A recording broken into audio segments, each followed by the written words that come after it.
Hello, everyone, and welcome to another episode If You Could Hi to Kolob podcast. My name's Daniel. This is my brother Clive. Hello, everybody. Welcome. We are smashing through the Torah. If that's what you're reading from at the moment, you might have to jump over to the Bible in a minute. But yeah, we're getting through Numbers now. We've done Genesis, Exodus, and Leviticus, and now we're in Numbers, and we'll get through Numbers today, and we'll get straight on to Deuteronomy. So yeah, getting through it quite a lot now. Take us through the quote, Clive, and let's get into it. Okay, so this is Russell M. Nelson. He says, "Why do we need such resilient faith? Because difficult days are ahead. Rarely in the future will it be easy or popular to be a faithful Latter-day Saint. Each of us will be tested." Wonderful. Thank you. Okay, Clive, we're going to start. So for those who are trying to keep up, we've got Numbers 11 to 14. Then we do 20. We go to 24, actually. Then we've got chapter 27 to round it off. So we are certainly, the curriculum is certainly just continuing to pick and choose certain chapters. And in today, we're going to be smack bang. We're in the wilderness with the Israelites. Today, we'll eventually get to the point where we see Aaron's death. The Israelites will learn that they're going to have to stay there for 40 years. There's a lot of different things happening. So I guess as you go through the material, you can understand why these specific chapters have been chosen for us to learn from more than the other ones that are in between. So, Clive, I've got a fair bit highlighted here. Should we just get into the first couple of verses? Where do you think we should start? Yeah, I agree. Definitely the first 3 verses, and then 5, and then middle, and then end. Like there is this like bits and pieces. Like you said, like this is very much they're written in a way that we could ask questions and how does this apply to us more than, hey, if we were back in those old days, now the law says we can only tie our shoelace once, like, so, yeah, like you said. So there's some things that are here, there, and everywhere, Yeah. bit missing. So I would say right at the beginning, when the people started complaining once again, now, like you mentioned, like, yeah, they're going to be there for 40 years. They don't know that yet. They've only been traveling for about 2 years-ish at the moment. And they've started to complain again, even after all the blessings that they've seen. Well, I'll read a couple of verses, and then because I got a couple of questions for you as well. So I'll read 1, 2, and 3. And when the people complained, it displeased the Lord, and the Lord heard it, and his anger was kindled, and the fire of the Lord burnt among them, and consumed them that were in the uttermost parts of the camp. And the people cried unto Moses, and the people prayed unto the Lord. And when Moses prayed unto the Lord, the fire was quenched. And he called the name of the place Taberah, because of the fire the Lord burnt among them. Is this fire a physical fire? Literally, Clive, things are burning in front of them? Most definitely. Yeah. Yeah. You imagine that it says, as it says, half of the camp was burnt up, and so they were all forced to sort of conjugate now to an even closer area. You got to think there's millions of people there. They're all spread out. They're all gossiping. They're all talking about the complaints and the hardships they've gone through. And now they're forced to an even tighter spot. Well, now the Lord's saying, now you've got to work together even stronger. Like stop complaining, essentially. Like Right. it could be worse. So, and this was so overwhelming for Moses at this point. They complained in verse 5, "We remember the fish which we did eat in Egypt freely, the cucumbers and the melons and the leeks and the onions and the garlic. And now our soil is dried away and there is nothing at all beside this manna before our eyes." Like, look how much better it was. And yeah, that just complains.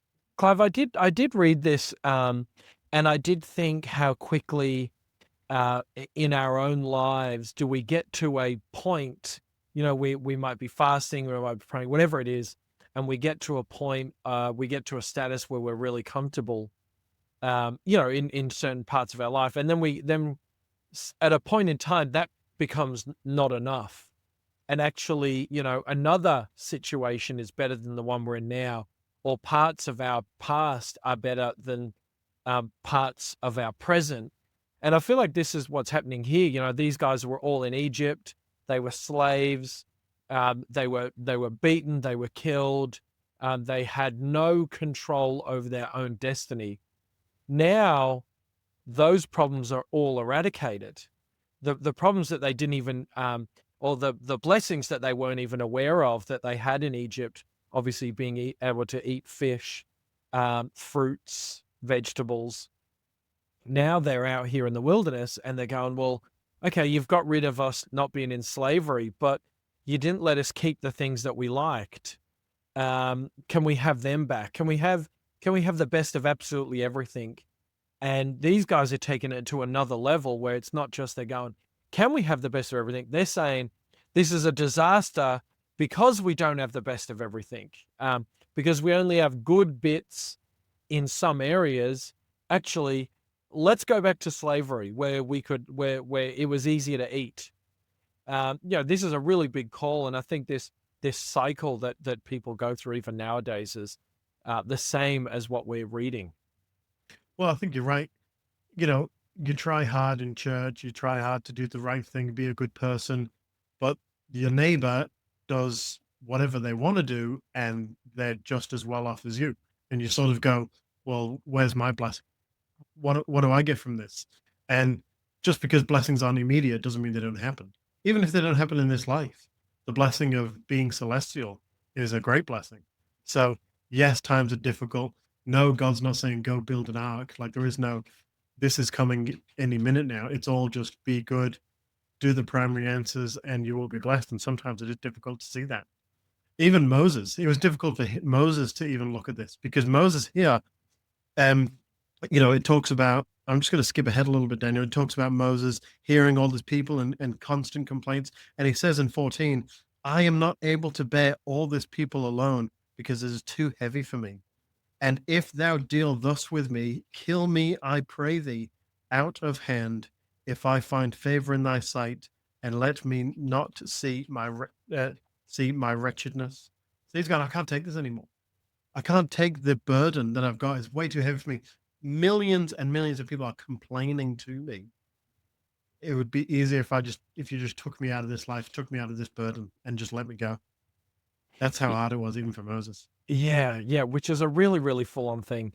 So as we keep going, then the Lord answers him and says in 16, and the Lord said unto Moses, gather unto me 70 men of the elders of Israel, whom thou knowest to be elders of the people, and officers over them, and bring them unto the tabernacle of the congregation, that they may stand there. And I will come down, talk with thee there, and I will take of the Spirit which is upon thee, and will put it upon them, and they shall bear the burden of the people with thee, that thou bear it not thyself alone. Now these people, the Lord says to Moses, find 70 people, they are going to be your helpers, and we're going to give them the priesthood as well, and they will help officiate the work that you are blessed or burdened to partake. And interestingly, these people are called the Sanhedrin. And you'll recall that Christ had to go and stand before the Sanhedrin. And so these 70 people are set up to help officiate the church and would go on and continue to be part of Jewish authority for centuries and centuries and centuries. Yeah, right. Okay. Interesting. In 25, yeah, basically the Lord did what he said. The Lord came down in a cloud and spake unto them, and took of the Spirit that was upon him, and gave it unto the 70 elders. And it came to pass that when the Spirit rested upon them, they prophesied and did not cease. So if you remember a while ago, we talked about Jethro. So Moses' father-in-law says, this burden's too much. Let's have you have these governors and all that sort of stuff.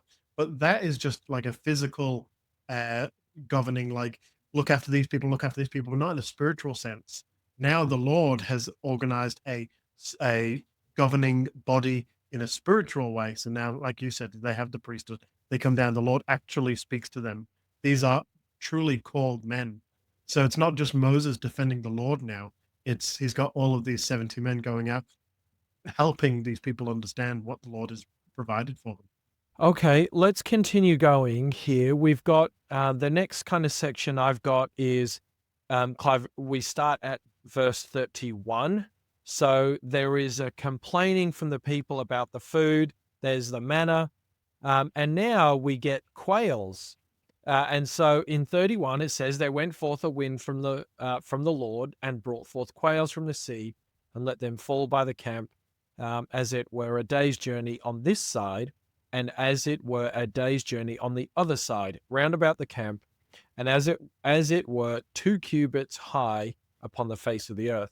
So this is just a description of how long it took them to get. So they had to, the effort required for them to go and get the quail was not a lot of effort. It wasn't a huge amount of effort. They didn't really have anything else to do anyway.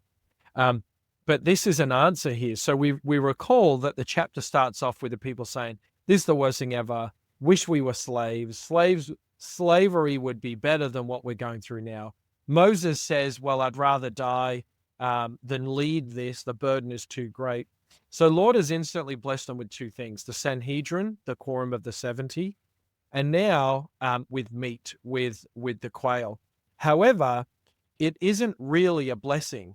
The Lord is giving into them of what they have asked for, which is condemning them to a sin for not being grateful or not realizing the great situation that they're in. So we see here in 32, and the people stood up all that day and all that night and all the next day, and they gathered the quails. He that gathereth least gathered 10 homers, and they spread them all abroad for themselves round about the camp. So they grabbed loads of these quails. And while the flesh was yet between their teeth, ere it was chewed, the wrath of the Lord was kindled against the people, and the Lord smote the people with a very great plague. And so this takes a little bit of thinking here, because you say, well, the Lord is, first of all, you say, well, you would think that the Lord has blessed them with this quail, but it's not the blessing. The Lord has said to them, are you sure this is actually what you want? I've provided all of this for you. If we go back to verse 20, the Lord says, but even a whole month until it come out of your nostrils. So this is a promise of further flesh that he will give them, because they're saying, they wish they were slaves. So he says in 19, but ye shall not eat 1 day, nor 2 days, nor 5 days, neither 10 nor 20 days, but even a whole month until it come out of your nostrils, and it be loathsome unto you, because that ye have despised the Lord which is among you, and have wept before him, saying, why came we forth out of Egypt? So the Lord is saying, I can give you what you want, but this isn't actually what you want. I'm trying to teach you this isn't what you want. I'm trying to tell you that what the blessings that you're currently getting, the manna, is sufficient enough for your health. You've got to this plateau point where you're saying, well, now the manna is not enough. I want more. But this is a condemnation, because you're saying what the Lord is providing you isn't enough. And so eventually the Lord says, well, fine, I'll give you this quail, and you can make a decision of what you're going to do with it. And so people, I don't know if it was all of them, but certainly a group of people go and get the quails. And then the Lord brings about this plague to show them that the manna was just fine. Now the quail introduces something else. If they would have just kept right with the manna and been grateful, they would have kept themselves on the straight and narrow. So it doesn't get much better for poor Moses after that. So chapter 12, and Miriam and Aaron spake against Moses because of the Ethiopian woman whom he had married, who had married an Ethiopian woman. Now, this is an interesting story about why he married this Ethiopian woman, which I'll just quickly explain. But first of all, Miriam and Aaron, so his brother and sister, are now speaking against him for a situation, something that happened. Now, Moses married this Ethiopian woman way back in Egypt, so before they went out to the Promised Land, or to their journey. Now, essentially, the story goes like this. So the Ethiopians were coming to attack the Egyptians. They were coming along the shoreline because they couldn't go around the back. It was thick bushland. It was covered in snakes. So they would attack them from the front, and they would steal things. So Moses took an army, and he took baskets of ibis with him. Now, anyone listening, ibis, they're an Australian bird mostly, but they are around other places as well. And they eat snakes. So what they did is they took baskets of ibis and they let the ibis go, and they gobbled up all the snakes, so the army was able to go around the back of the Ethiopians and to attack that way. And they were victorious and they did win, but Moses was fearful that the Ethiopians would continue to try again. Now, there was an Ethiopian woman that fell in love with Moses during this time. And so he agreed that I will marry you if the Ethiopians won't come fight against the Egyptians again. And so now this lady has obviously gone with them because she's married to Moses, but Moses has another wife as well. Um, and so that's the story. So it's it's only one verse, but it is in Josephus talks a lot about it. Really interesting. I Wow. must save the day. Very Not just interesting. bin chickens. Okay. I've never heard that story before. Okay. Yeah, great. Okay. So we now have the Lord, and so yes, Miriam and Aaron hating towards Moses and his choice of wife. And in the end, what happens is Miriam gets this leprosy. And there's a lot to get through. So I guess we're kind of skipping back and forth here. In 13, Moses cried unto the Lord, heal her now, O God, I beseech thee, he says. And then in 14, the Lord said unto Moses, if her father had but spit in her face, should she not be ashamed 7 days?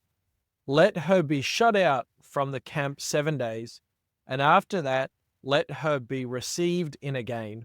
And Miriam was shut out from the camp 7 days, and the people journeyed not till Miriam was brought in again. So these people are wanderers, they're nomadic, and so they kick her out of their temporary encampment, and 7 days later she's allowed back in. But it's another interesting story that to me is, just kind of randomly left in there. It's interesting though, isn't it? Because the Lord, when he's speaking to Aaron and Miriam, he questions them. He says in verse 6, hear now my words. If there be a prophet among you, I, the Lord, will make myself known unto him in a vision, and I will speak unto him in a dream. My servant Moses is not so, who is faithful in all mine house, with whom I will speak mouth to mouth, even apparently, and not in dark speeches, and in the similitude of the Lord shall he behold. Wherefore, when were ye not afraid to speak against my servant Moses? So he's saying basically, here's the requirements of a prophet. At what point are you not seeing this man as a prophet? And that's the cursing that he said he puts on Miriam. So it's really interesting. The Lord's really backing up Moses, going, "You can't speak to my prophet like this. He is a prophet of God." And then, as you said, so really interesting. We're going to get into 13 and 14. Chapter 13 and 14 of Numbers is so important. It's like a pivotal moment in the scriptures, right? So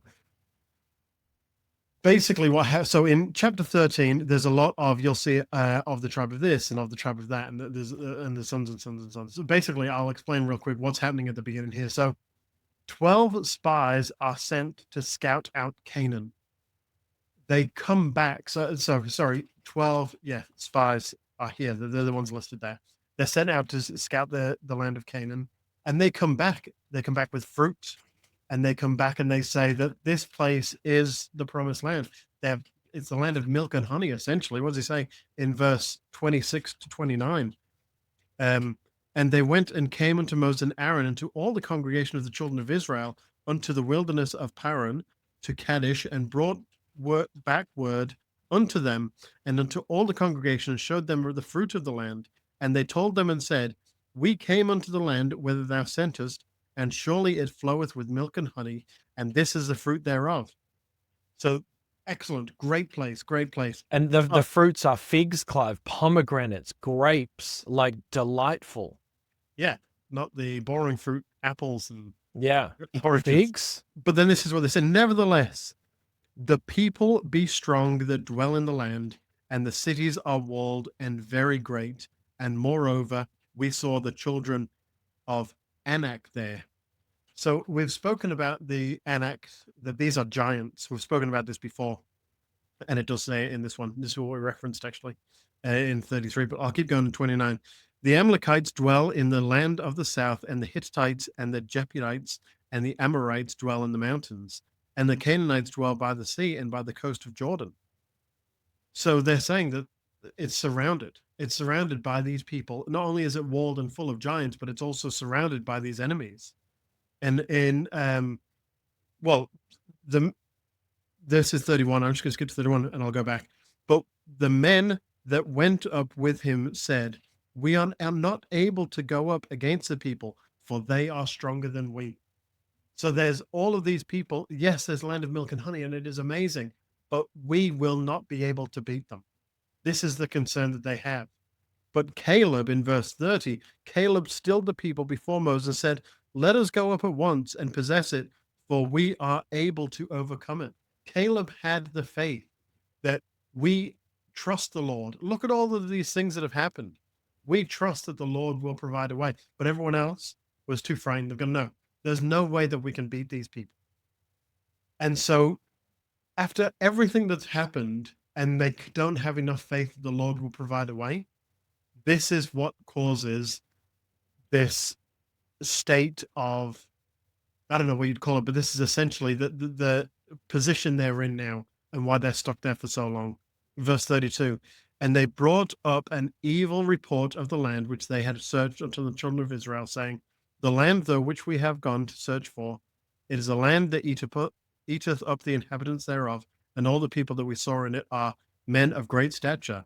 And there we saw giants of the sons of Anak, which came of the giants, and we were of our own sight as grasshoppers, and we were in their sight." So now they're saying to the people, this is what we're up against. They're not going, okay, let's trust the Lord. They've gone, well, actually, Caleb, They're saying this we've is got no what we are. chance. Yeah. There's no, okay, if the Lord can provide this or if the Lord can provide that. They've gone, this is what we're going up against. It's an evil report. There's nothing good about it. And so this is, then now Moses and Caleb and all the other people are going, well, what do we do? What's the situation? Clive, this is, you're right when you say of how important this report is. So this report of these scouts goes down in Jewish history. It happens on the ninth day of the month called Av, and it's recognized as something called the Tish B'Av. And what they say is that this this turning against of Caleb, this idea that they're going to be all is going to be lost, it brings on centuries of bad luck against the Jewish people. In fact, they say that this is the first bad event that happened on the 9th of Av, but also then the first temple was destroyed on the 9th of Av. So was the second temple destroyed on the 9th of Av. So Jewish people recognize this and say, this is the first of many, many bad events that all happened because of this one. They all happened on the same day, and kind of a remembrance, a recognition of how bad a decision it was for them to get this bad news and then believe in this bad news. And yeah, of course, now we're going to learn that the Lord says, okay, well, fine, you're going to be there for 40 more years then. Yeah, exactly. And so now the people are panicking. They turn to Moses in verse 2 of chapter 14. And all the children of Israel murmured against Moses and against Aaron. And the whole congregation said unto them, "Would God that we would die in the land of Egypt, or would God we had died in this wilderness? And wherefore hath the Lord brought us into this land to fall by the sword, that our wives and our children should be prey? Were it not better for us to return unto Egypt?" They said, why has the Lord brought us here that we can just die anyway? Like, there's no faith. What happened to everything else that's happened? I mean, look, it's easy for me to say that, but I'm not in the situation. Maybe I would be a murmurer as well, going, there's no way we could beat this. But I like to think that I'm not. There's this situation now, they're just going, there's no possible way that we can win. Yeah, they're saying, let's go back to Egypt. Exactly. They say, let's find a captain. Let's just go back. It's going to be better to be a slave and deal with all of the bad things we're going to have to deal with as slaves, but let us go back. There is no hope. We are without hope. And the Lord this is the final straw here, really, for him saying, well, you're going to be there for 40 years then. Because he has delivered so much. There's, you'll recall when they first get out of Egypt, Clive, and they get to the Red Sea. Oh, the Lord's given us all these miracles, the plagues and the blood and the whatnot, but now we're at the sea. He can't help us. Egypt's going to overthrow us. And then they get through, and then all the Egyptians die in the water, and then they go, well, now we're going to starve because there's no food, and then they get manna. And oh, well, then this is, and then they get blessed. Oh, well, this is really bad. Then they get blessed. And the Lord's at a point now where he said, I've literally guided you. I've taken you. I've shown the 12 tribes a place where you can live and grow. And it is full of fruit and just a great place. And you're saying, well, that's too hard for us to go and get that great place. So there we go into a real spiral now. Exactly. And the Lord says in 27, how long shall I bear with this evil congregation which murmur against me? I have heard the murmurings of the children of Israel, which they murmur against me. Now, if we skip down here, Daniel, to verse 33, and your children shall wander in the wilderness 40 years and bear your whoredoms until your carcasses be wasted in the wilderness.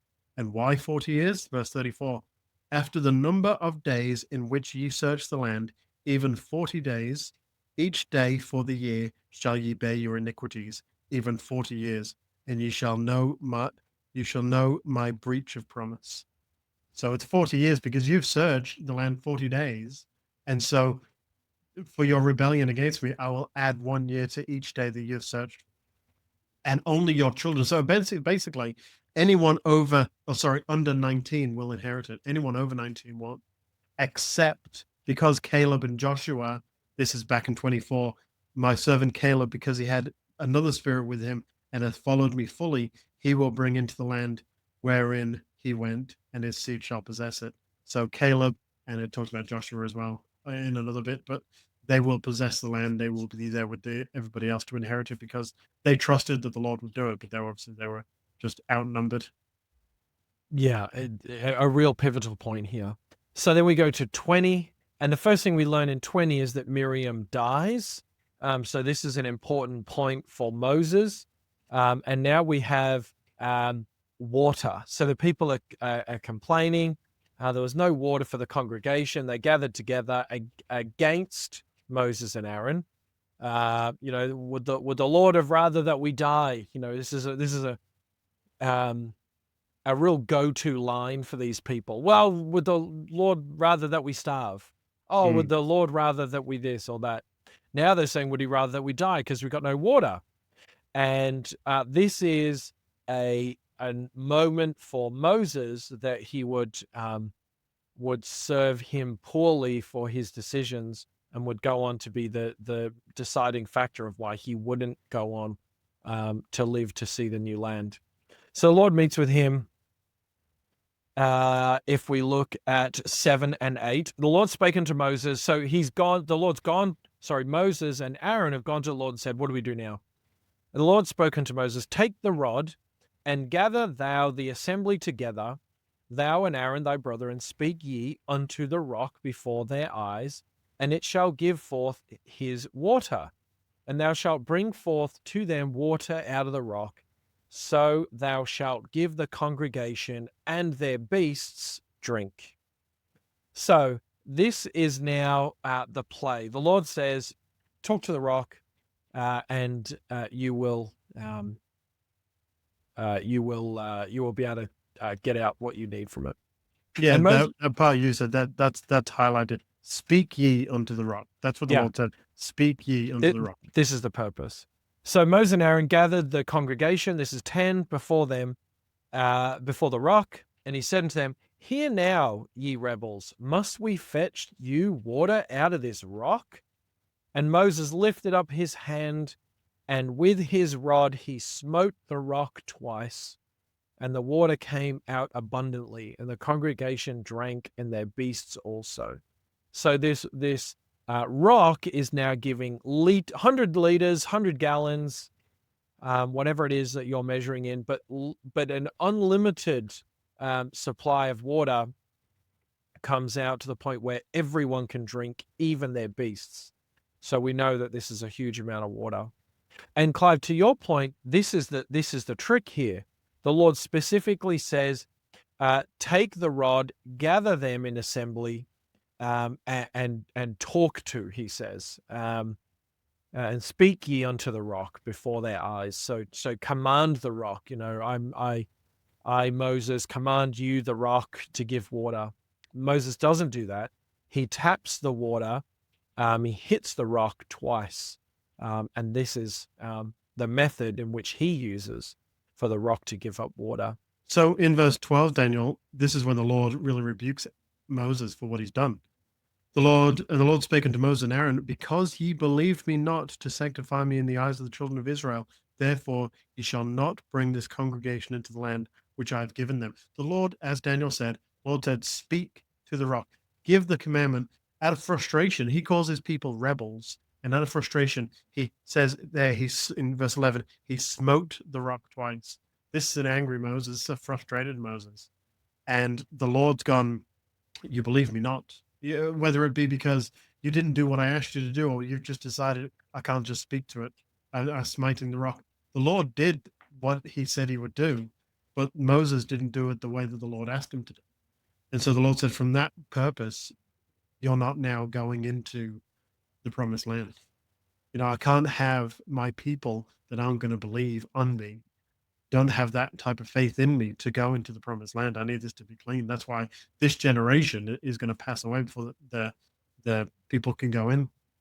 And so that's what happened. So Moses and Aaron now, obviously, I mean, Moses is still a prophet. Don't get me wrong. And we're going to talk about Balaam soon, who's quite a terrible person, but is a prophet. People have been called of God for a purpose. And so there's nothing wrong with Moses, but the Lord has, out of Moses' frustration, this is what the Lord's decided.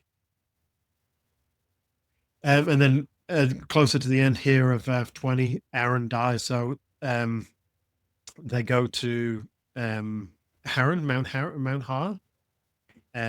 close to the end here, and take Aaron and Elzah his son and bring him into Mount Har. This is 26.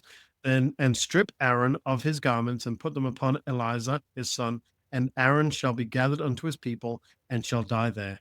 And Moses did as the Lord commanded. He went up to Mount Har in the sight of all the congregation, and Moses stripped Aaron of his garments and put them on Eleazar his son, and Aaron died there on top of the mount, and Moses and Eleazar came down from the mount. So now Miriam's dead. Daniel spoke about that. Now Aaron's dead. You got Moses now sort of trying to do as he does and trying to control his people, knowing now that they're going to be there for another 40 odd years. Yeah, all these things are really happening and happening quickly in preparation of another 40 years of wandering, which is not the most ideal situation. Clive, we've now got the story of the bronze snake. I don't know if we want to talk about that a lot, depending on how much we want to get through. Verse 6, the Lord sent fiery serpents among the people, and they bit the people, and much of the people of Israel died, right? Verse 8, and the Lord said unto Moses, make thee a fiery serpent and set it upon a pole, and it shall come to pass that everyone that is bitten, when he looketh upon it, shall live. And Moses made the serpent, and it came to pass that if the serpent had bitten any man, he would behold the serpent of brass and live. So it's a good lesson, but as far as the scriptures go, the story is that, the serpent is made upon a stick, and anyone that looked at it lived. Interesting as well, later on, I don't know if we're ever going to talk about it or if we're just going to skip over it, but this pole that Moses makes, it lasts quite a while until it's destroyed later on in the Old Testament. Yeah, it's destroyed in 2 Kings. The people begin to worship this thing. I'm actually trying to quickly find it, but I can't. I have highlighted it. So the people start worshiping it, and then so it's ordered to be destroyed. So yeah, the Jews, the Israelites, hang on to this thing for quite a bit of time afterwards. Also, I will mention Wisdom of Solomon, which is in the Apocrypha, that talks about how the reason it was created that way so that people would look upon it and it represented Christ, looking upon Christ, where it doesn't actually mention it in Numbers right now, but that's the symbolism of it. Clive, so now if we skip ahead, the final chapter of this week's Come Follow Me is chapter 27. And there's a couple of things we learn here. Then came the daughter of Zelophehad, the son of Hepher, the son of Gilead, the son of Micah, the son of Manasseh, of the families of Manasseh, the son of Joseph. These are the names of the daughters of Milcah, Noah, Hagla, Milcah, Tirzah. And they stood before Moses and before Eleazar the priest. This is Aaron's son.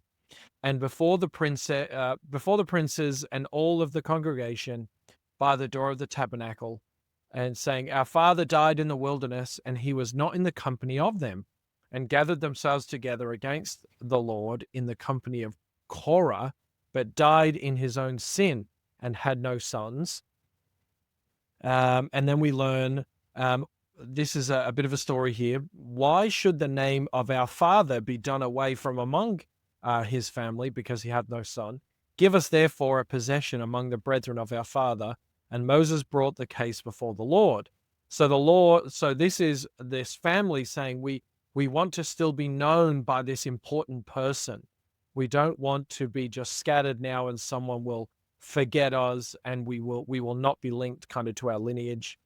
Yeah, and also the rule back then was the land that's going to be inherited is inherited by the sons of the previous generation. And they're going, well, we're the daughters, so we're going to get the land as well. Right. How does that work? Yeah. And so the daughters of Zelophehad speak right. This is the Lord talking to Moses, that thou shalt surely give them a possession of an inheritance of their father's brethren, among their father's brethren, and thou shalt cause the inheritance of their father to pass unto them. So this is one little important point that happens, this officiating of kind of administrational things. And the next really important thing is verse 12 and 13. And this is kind of the sad part here. And the Lord said unto Moses, Get thee up into this Mount Abarim, and see the land which I have given unto the children of Israel. So Moses can see the land in the distance. And when thou hast seen it, thou also shall be gathered unto thy people as Aaron thy brother was gathered. So he is gathered as in the Lord calls Aaron home. Aaron dies and he is called home spiritually. And so the Lord says to Moses, you see that land. This land represents your accomplishments, where you've come from and where you are going to take this chosen people to. You can see the finish line. And the Lord says, but actually, I'm going to gather you in.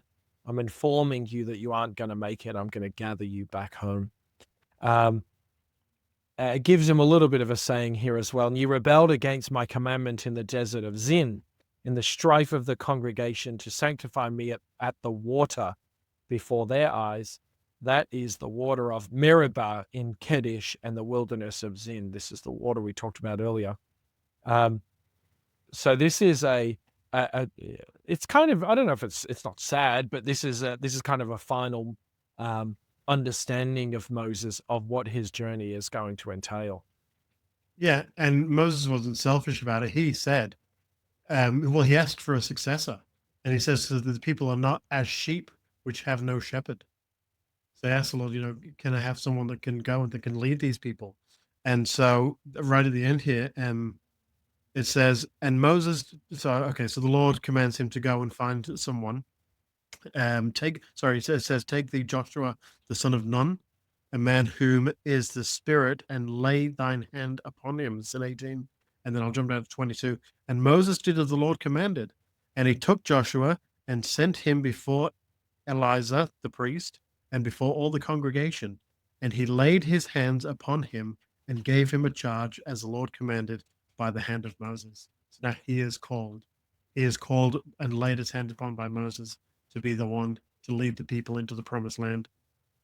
And it just shows there's so many stories there and so many things that the Lord does everything in his certain ways. And the certain ways that the Lord does it, it's not always the same. The Lord doesn't go and do the same thing all the time. There's all different things, and it's all for the different times and for different seasons. And what I like about some of the stories, like especially with the daughters of Zelophehad, where they said, hey, this is the rule. What do we do? The Lord doesn't go, here's a million things that I need to tell you. He says, okay, when something else comes up, come to me and pray to me, and I'll tell you the next step. So sometimes when people look at the church, they go, oh, the church is this, the church is that. Well, have we prayed to the Lord and asked if this is the time and season for this? Or, hey, because you haven't told us all the million things the way the church is supposed to run, should we do it this way now? And the Lord speaks to the prophet and says, yes, do it this way. The church isn't changing, that people are just understanding new things all the time. Yeah, well said. Thanks for tuning in to another episode of You Could Hide to Kolob podcast. Catch us on Facebook, Instagram, YouTube. Subscribe to us there. Next week, we have Deuteronomy. We look forward to continuing this journey with you then.